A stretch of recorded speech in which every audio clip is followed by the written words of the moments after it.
So tell me, has anyone ever asked you, what's your parenting style? You've probably seen the quizzes out there on Facebook or heard the buzzwords like AP parenting, or maybe you even participated in some of the mommy blogger wars. Often when we think of discipline, we think of parenting styles that are either authoritarian, which is typically viewed as strict but too domineering, or we have authoritative, which is seen as just the right amount of firmness and responsiveness. And of course, we have the permissive parent. Heaven forbid you are too lenient with your kids, you may be called out for the downfall of our society. I don't really like labels unless they lead us to new information. I mean, who hasn't been too strict or too lenient at one time or another? I don't think that judging or comparing your parenting style against what others are doing is going to help you become more conscious of the state of your relationships or aware of your emotions and reactions. That is what I want you to look at today, your emotions and your reactions. Instead of putting yourself in a parenting box, labeling your style, I want you to ask yourself, what is my probable parenting response? What is your default when no one is looking and your kids aren't listening? This is going to tell you a lot about the state of your child's resources and abilities. Are you a yeller? What have you just done? You better listen to me when I say something. Yellers scream now and ask questions later. Or maybe you are an explainer. I know you're sad, but we have to leave now so that we can get home in time for Daddy. You want to see Daddy, don't you? You have had plenty of time to play at the park, and now we need to leave. I gave you a warning, and there's no reason to get upset. Explainers want kids to accept, usually quietly, the limits, and so they sometimes overdo it with the logic, the guilt, and the rationalizing. Or maybe you are a negotiator. You eat your dinner, and then you can have dessert. One more minute, and then the game goes off. I mean it this time. Negotiators are the debate masters, but your kids learn to have as many comebacks as you do. Next, we have our resistors. I will not speak to you if you're going to act like this. You know, you don't make me want to help you with that attitude. Go to your room. I don't want to speak to you until you can speak with some respect. Resistors tend to push away connections and favor ignoring. But this is a power play that we use when we feel stressed, out of control, or disrespected. Finally, are you a giver? You'll be okay. It's no big deal. Here, play with this toy. Don't be sad. Do you tense up when your child melts down? Is your knee-jerk reaction to indulge your child's whims or stop the crying or arguing by taking back your limits? Givers tend to give in to conflict because they find it difficult to withstand their child's or their own strong emotions. These 5 parenting reactions are common, understandable attempts at keeping the peace, maintaining order, and creating respectful environments.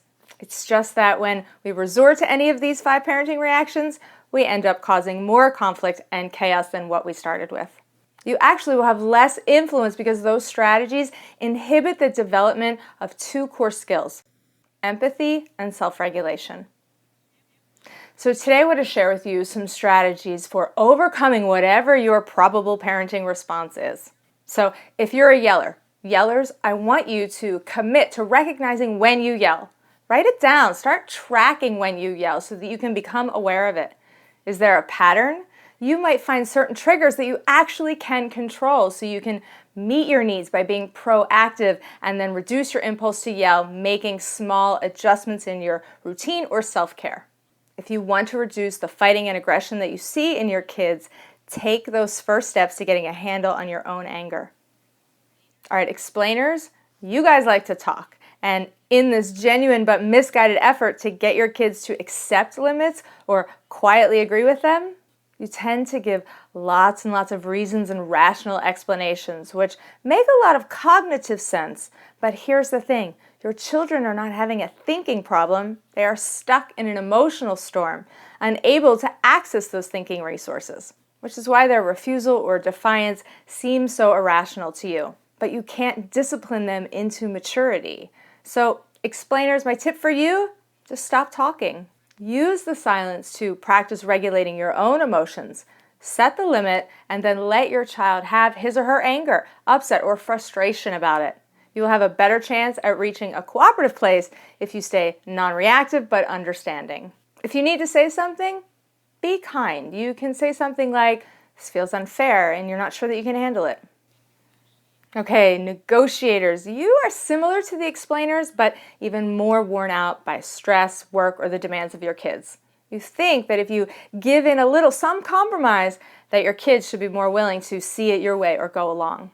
You might offer rewards or dangle privileges in an attempt to exert influence, but you're likely only getting short-term compliance. So negotiators, I want you to get emotional. Drop the logic and the bargaining and use the skill that children need to organize their thinking, regain control of their bodies, and adapt their behaviors. That skill is empathy. When kids feel understood and like they don't have to engage in a battle of wills, they calm faster and they develop that maturity that you're hoping to see. So focus on decoding the message of behavior by understanding feelings and needs as you model self-regulation for your kids. And finally, my resistors. You have a real challenge ahead of you. There are feelings that you don't like seeing or hearing. Abandoning or removing yourself from the situation shows your child that they have a lot of power and control over you. It doesn't give them much confidence to have power and control over their own emotions if they have to rely on checking in with how they make you feel. So don't use your anger or emotions to coerce your child. Know that young children cry, push, and even yell when they get mad, and that it's not only possible, but imperative that you allow those emotions. Not unsafe behaviors, but feelings. The feelings that kids experience about what is happening to them need to be validated. You can say something like, "You're mad that we're not playing anymore and it's time to go to bed." Not going to let you break anything, but you can use this beanbag to get out some of your frustration. Stay with your kids to provide them with opportunities for coping with their emotions until they learn to access those tools on their own. And finally, my givers. You guys are my ultimate bleeding hearts, the hopeless romantic, maybe even the wounded soul. You don't like to see anyone hurting, especially your children, and you will do anything to make those horrible emotions, yours or theirs, go away. So your practice is getting good at being okay when your child isn't. Not feeling like you have to fix or change or do something other than maintain safety and connection.